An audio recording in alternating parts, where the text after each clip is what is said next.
Hey, Papa here. I'm laying on my back on this cool granite rock listening to the Illilouette Falls, and that reminded me of how the Sierra Nevada mountains formed. Long, long ago, about 250 million years ago, according to geologists, the Pacific Ocean continental tectonic plate began to get shoved beneath the North American plate. And really the whole of North America was moving west, and that's what shoved the Pacific plate underneath it. So the Pacific plate went down at about a 45-degree angle, and all that ocean crust, when it got maybe 50 miles down, began to melt and then reform as granite magma, and also diorite magma and gabbro magma, but mostly granite magma. And that granite magma rose up into the base of the crust, the land crust, and made these giant hunks of granite deep in the ground, and those granite hunks are called plutons.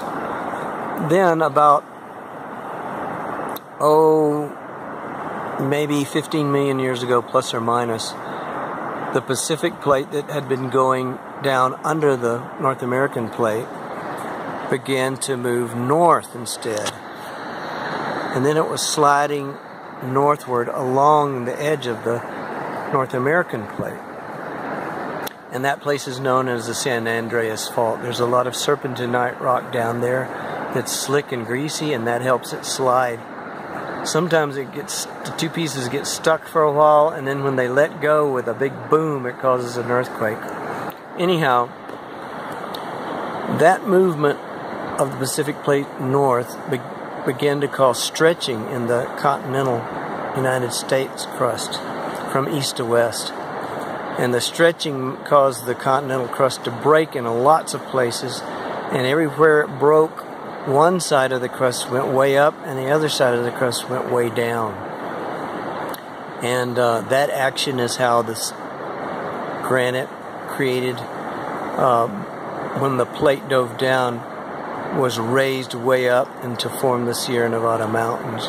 There are lots of other places between the Sierra Nevada mountains and the Wasatch Mountains of Utah, where other pieces of crust broke, and one hunk went up and one hunk went down, and that's what formed the Basin and Range province of Nevada and western Utah.